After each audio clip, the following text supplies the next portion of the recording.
Ow. Ow, hi. Ow. Good morning, good afternoon, good evening, boys and girls.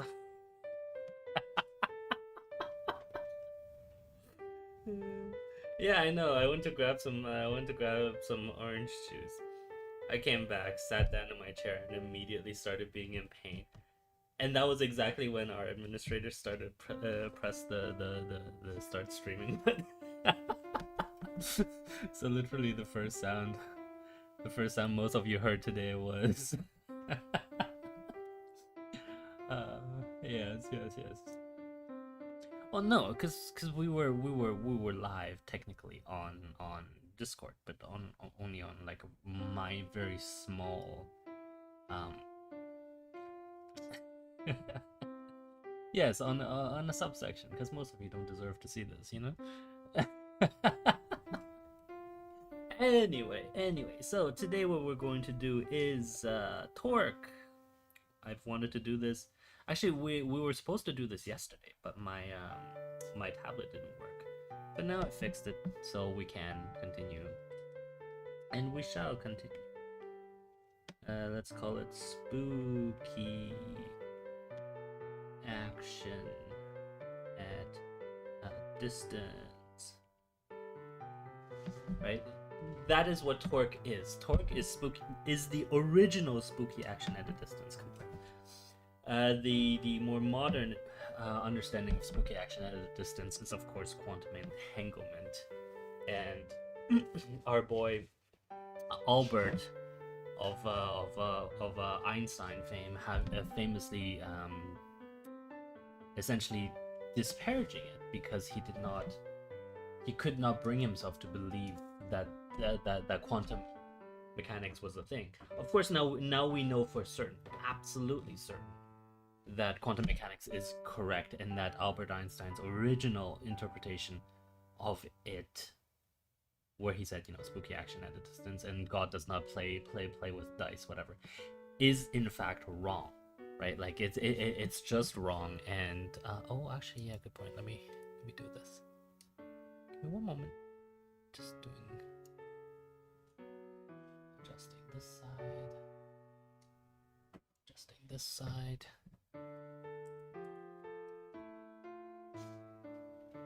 One more second. Yes, our administrator wants a pretty, and I can't blame her. Apparently, she just gets whatever she wants, and you lot are spoiling her. That's just not nice.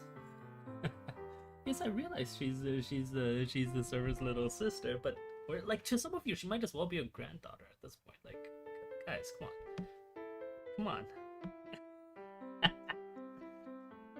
Anyway, okay, so let's talk about torque, right?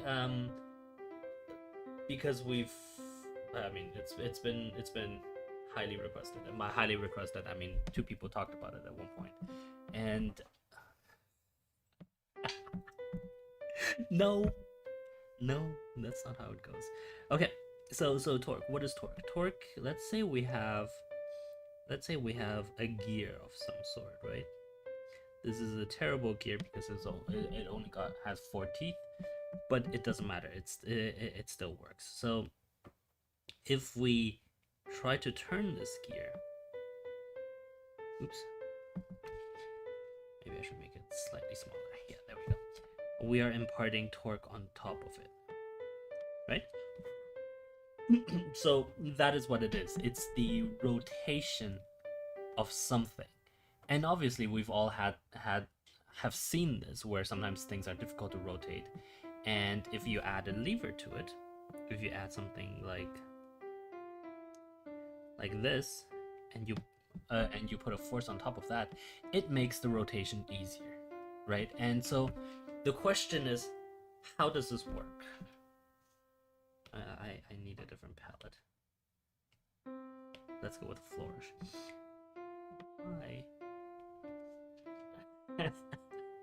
Why does this work? It's actually fascinating why this works. Well, fascinating for I don't like those colors. Let's go back to these colors.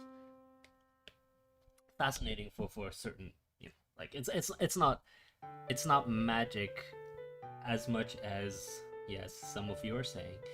It's all it really is, and I'll give a spoiler at the beginning. It's energy, right? It's all energy, and it's all energy being used in such a way that it, how do we say, energy being used in such a way that it is spread out.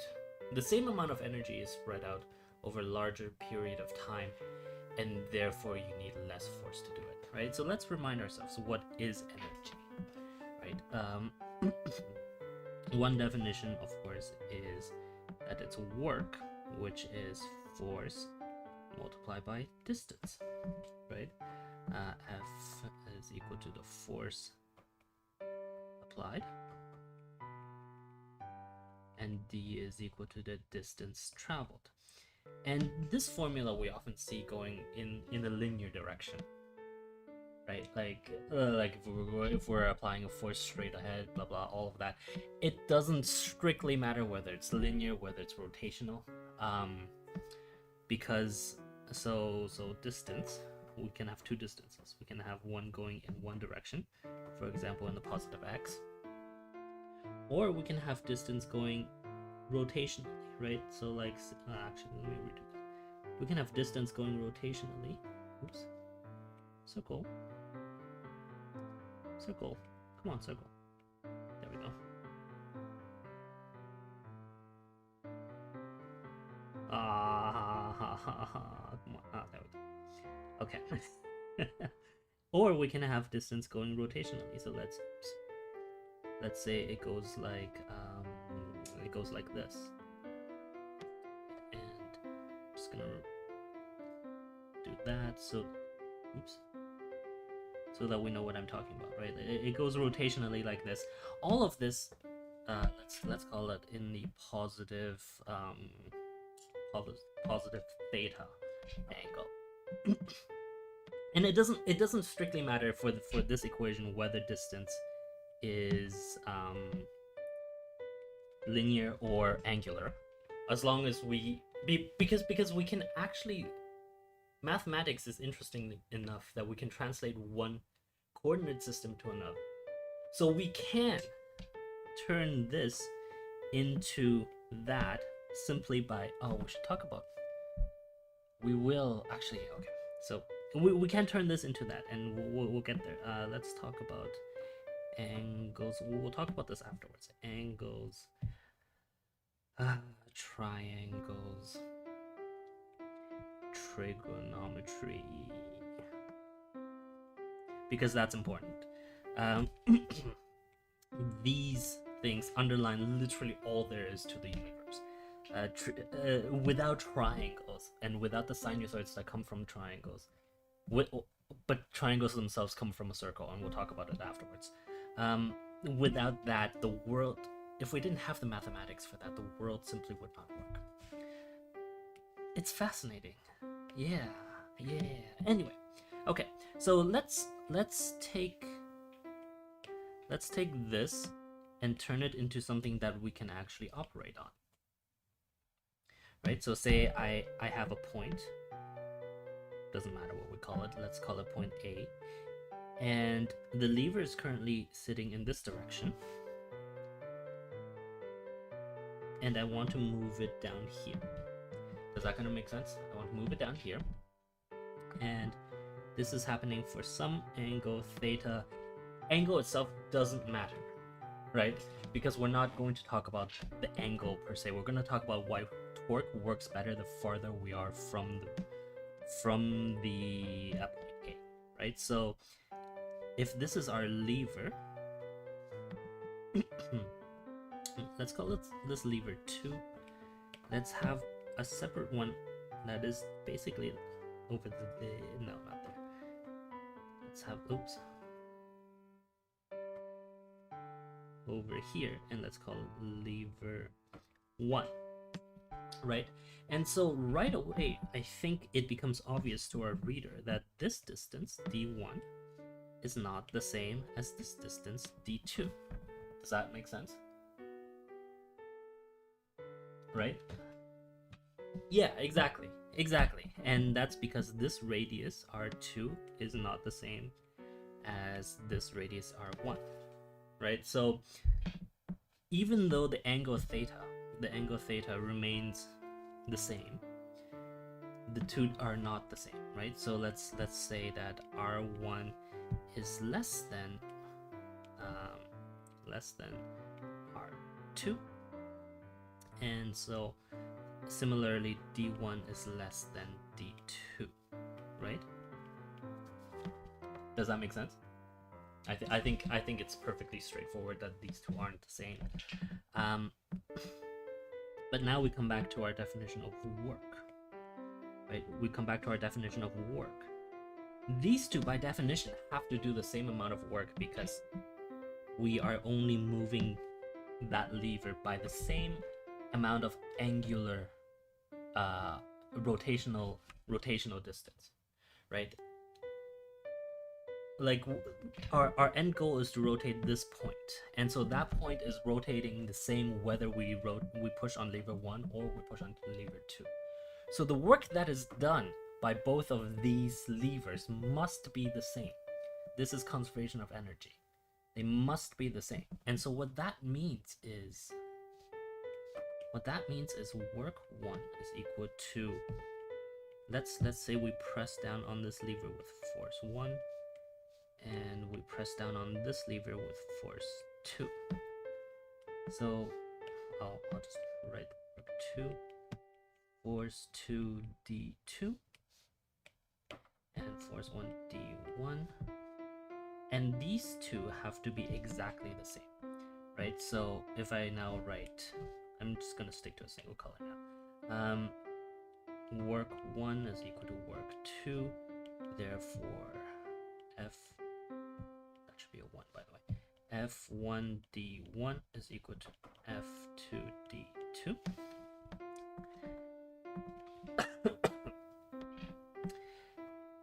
Yeah, so the force is what we are actually pushing on, right? It is the actual energy that we're using to push on this lever. And I'm glad you're trying to understand this, Quitch. It's actually, this should be rather, at least to me, this is trivial, right? But I understand that for a lot of people, this is actually a little bit challenging. So by all means, please ask as many questions as you guys want. This is important. Like, I'm trying to inject a little bit of critical mathematical thinking. And we are going to use this equation to show that we're going to use more force when we do press on on lever 1 than we are going to on lever 2 to move it in the exact same amount of space, right? So work 1 and work 2 are the same. F1 d1 is equal to F2 d2. And what that actually means, if we do a tiny bit of algebra, is F2 is equal to F1 d1 over d2, right? I've done nothing except move this d2, let me use a different color, move this d2 over here by essentially dividing both sides by d2, right? So this cancels out. F2 is equal to F1 times d1 over d2. Does that make sense? Good. Excellent. Now here's the key. Remember this part. This is a definition, right? We know this is a definition. And so what this means is, this means d1 over d2 is less than 1. Does that make sense?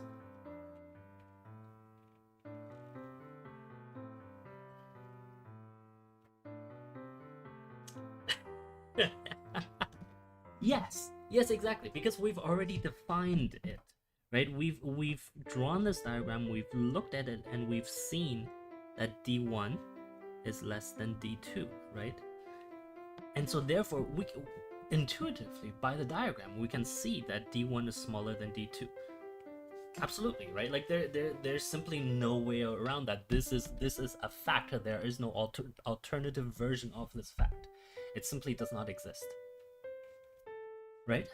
And so if we then use that in here, then that means f2 must be greater than f1. Does that make sense? Because this is less than 1. So if we multiply anything by a number that is less than 1, well, okay, let's be slightly more rigorous about this. 0 is less than d1 over d2 is less than 1. Does that make sense? Less than 1, right? Well, given our diagram, d1 and d2 are both positive numbers, 100%. They're both positive numbers, and so therefore they will simply not be negative, and therefore they have to be larger than 0. And I'm saying this exactly to head off someone who just made this comment. Because yes, you're strictly correct that if we had a negative number, then things would be completely weird and they would be wrong. But the physical system that we're basing this on would not allow a negative number, right? How do we get a negative number in a division? One of them has to be negative to begin with, right? And so that would mean like one of them is going in the opposite direction, but that's not the case. One of them is going in upwards, but that's not the case. And even actually, interestingly enough, even if they were going upwards, it would still give us the correct answer. But that is for something completely. That we're getting into directionality, we're getting into vectors and all of that stuff. And even if one of them were going in the wrong direction, we would still get the correct answer. The point here is that f2 by definition is what do you mean, why are we having this lesson again? Did I do this lesson already? Is my memory that bad? Well, I know we talked about it briefly, but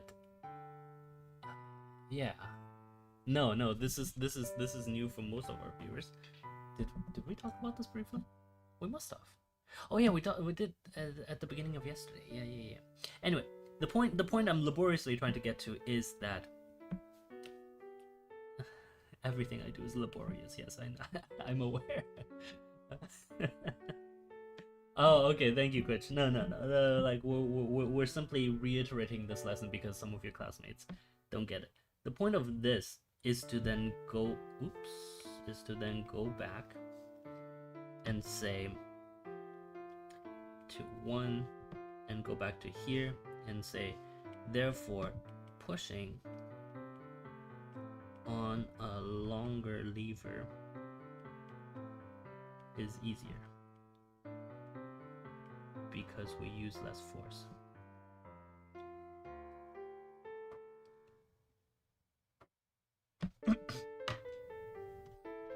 I did something completely stupid. I'm so sorry, excuse me.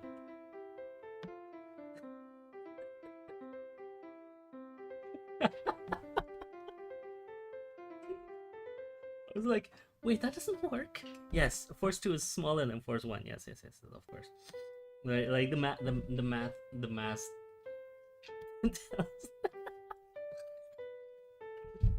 Okay, you're not allowed to laugh at me like that. Half of you wouldn't even know what I'm talking about if I didn't already give preparatory material ahead of today. Okay, half of you would be stuck at like this part. So just quiet, guys.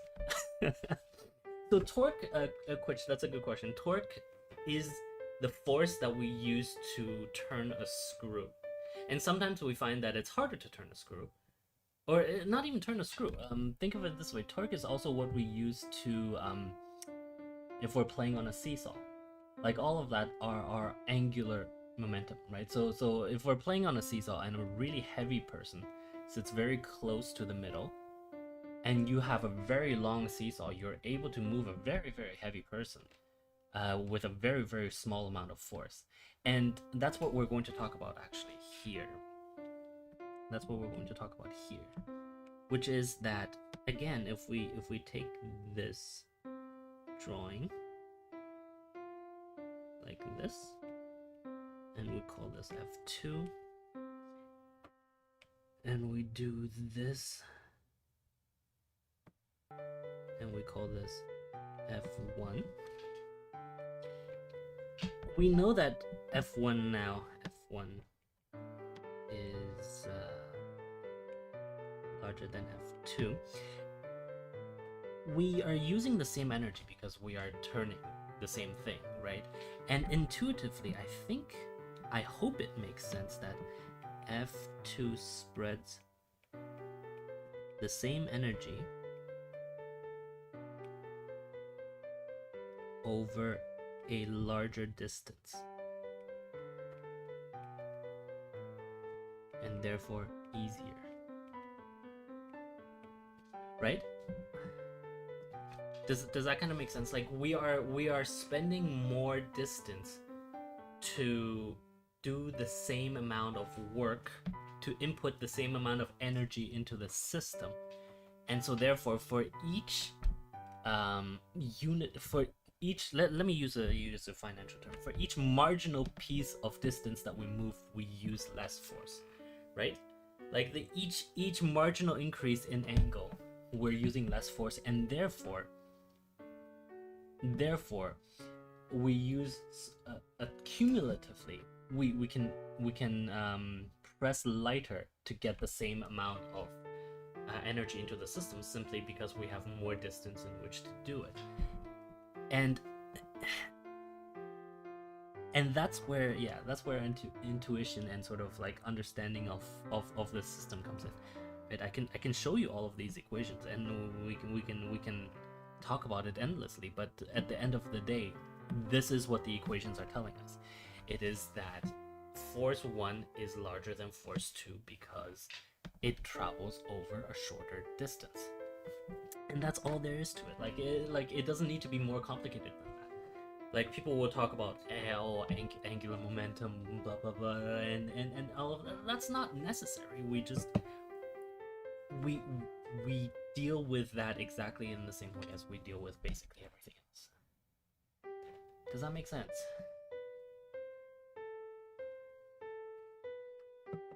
Excellent.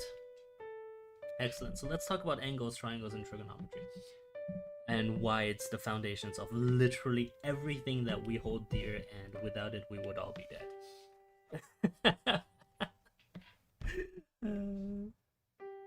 It's true.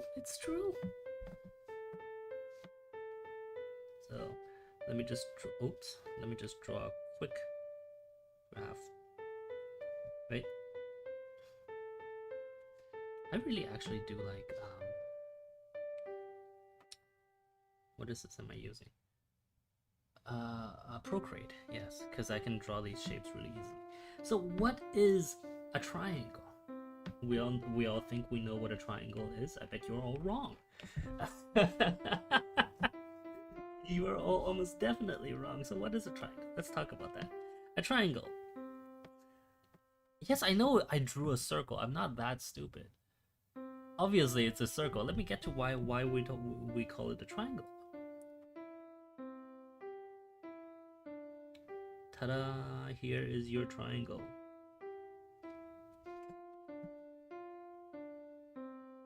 Here's your triangle, right? And this triangle is always a right triangle. And this is a point x, comma, y. Y, we'll get to that in a second. Actually, let me just straight up start with a different color for this. X, comma,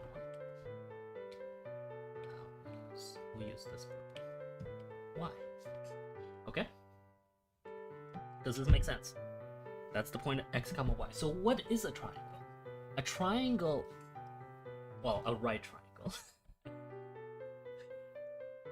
What is a circle, actually, first of all, right? We know this. Oh, actually, different color. If we call it a unit circle, this r is equal to 1, right? So that r is always equal to 1. And importantly, we know that this is x and this is y. It doesn't matter where we are on the triangle, always x and y. Does that kind of make sense? Right? So if we were at, let's call this point A, this would be 1, 0, right? At that point, it's not really a triangle, right? Let's be clear. It's a line with a length of 1 that goes from 0, 0 to point 1, 0.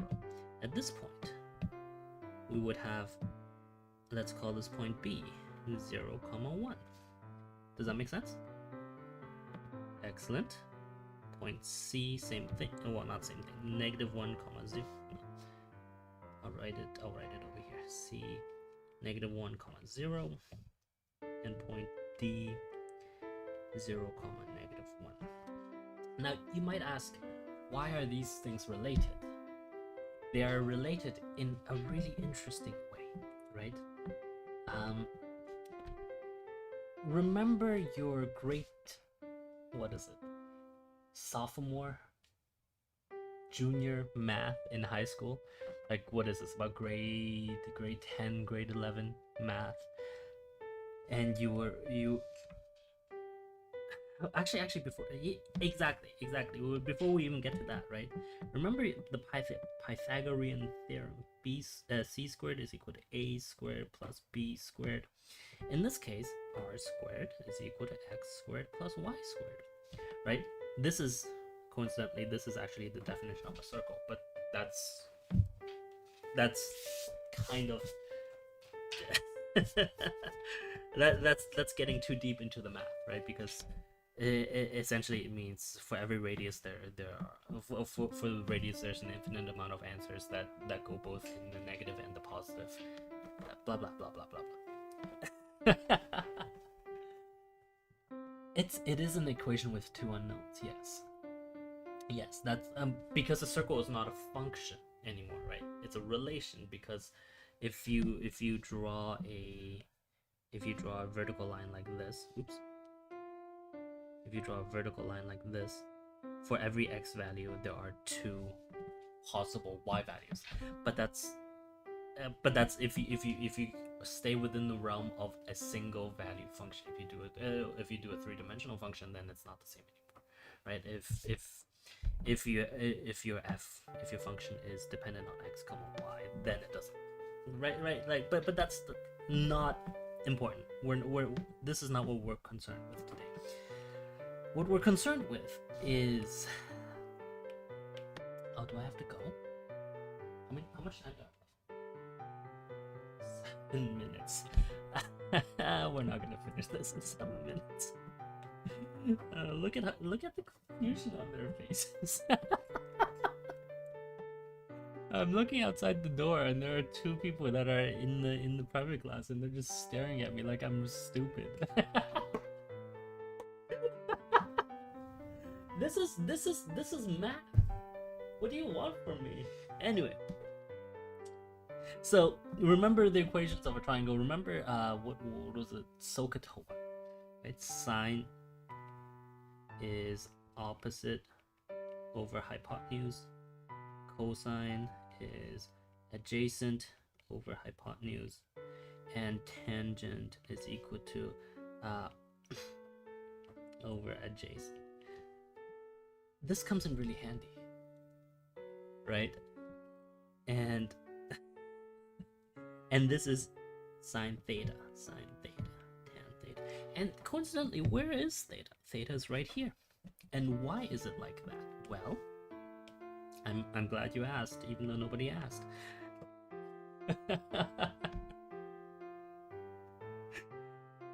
Y is equal to, look at that, right? Y is equal to opposite over hypotenuse because hypotenuse is 1. And I know I'm being exceedingly smug right now, but that's, you know, you're just gonna have to deal with it. Adjacent over hypotenuse, and that's 1. And so therefore, when we're, please use it darker. Is it not showing up properly? Or is it just for the light pink that's not showing up properly? Because it's showing up properly on my screen. And on the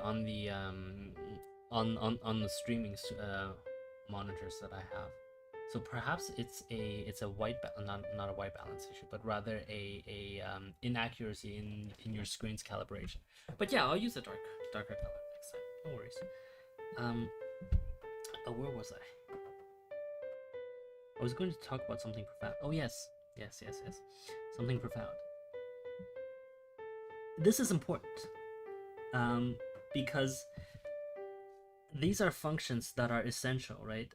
Let's draw it out. Ugh. Let's draw it out. What is the sine function? You guys will remember it starts at 0. Actually, I think before we get there, let's say this is 1, this is -1, and so what is sine? It starts at 0, goes to 1, comes back to 0, goes to -0, and comes back to. Why? I can't draw for the life of me on this tablet. Oh, actually, you know what? Hold on. I'm gonna use stabilization.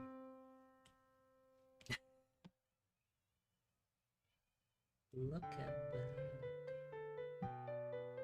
Look at that. It's okay, Twitch, don't worry about it. I'll just use a darker color next time. This is a sine function. The sinusoidal functions, we're going to have to take a quick detour. Oops. Oh, can I do a redo? No? Okay, hold on.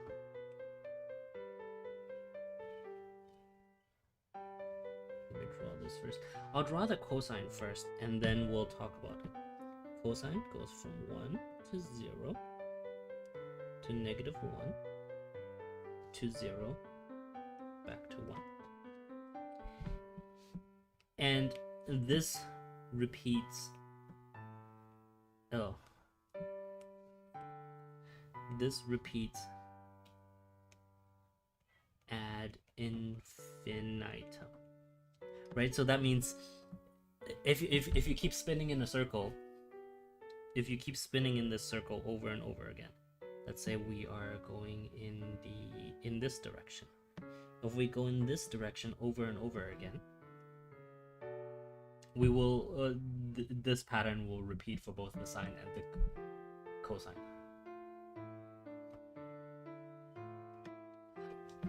Quiet background. What do you mean by quiet background? Just like the fact that it's white? Or doesn't matter. Tell me after. And so sinusoids used to represent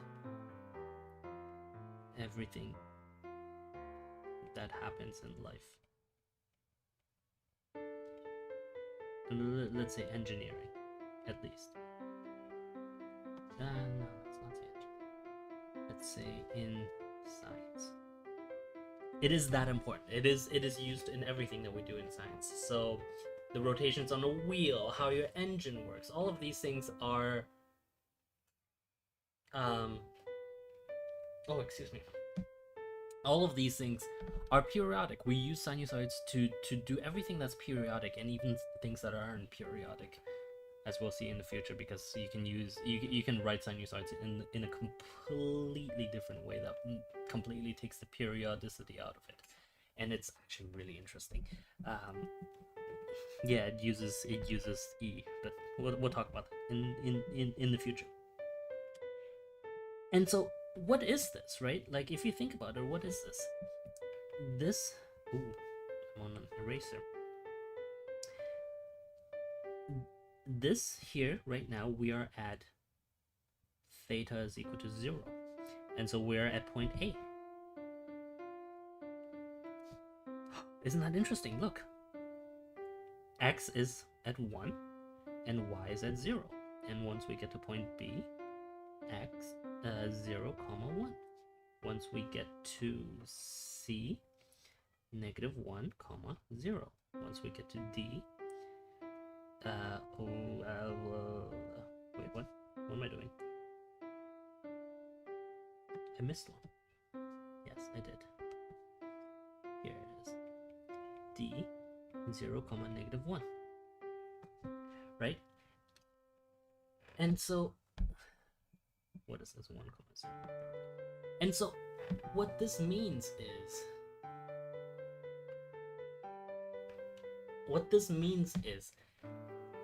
a triangle. It's still difficult for me to just in like this. I know I have to go. Yes. Just give me like a minute and a half. It's difficult for me to show, to explain sort of the deep enmeshment between a right triangle and sinusoids, and how we can use these in such powerful ways, right? What is trigonometry? Trigonometry underlines literally everything that we do in life. You know, like signals that are sent over the internet happen in trigonometric waveforms, because they are waveforms. We've talked about waves in the past. Those are all based on trig functions, right? Like light, information transfer, everything is based on trigonometry. Well, Twitch, I'm not quite done, but yeah. And so angles, while it may look like it's its own thing, it is actually fundamental to everything that we do. And I need a different color. Let's do this. This is fundamental to literally our entire way of being, right? It's fundamental to our understanding of the universe. And yeah, exactly, right? Like we have some boys here that do a lot of financial modeling, and it is fundamental to their work as well, for reasons we shall, I suppose, get into sometime in the future. Anyway, having said all of that, we are done for today. Yes, I do have to go. So yes, I see, this man, okay, this man knows I'm streaming, knows I'm meeting with him, and so now he comes and he knocks on my door and points to his watch like he doesn't understand what I'm doing.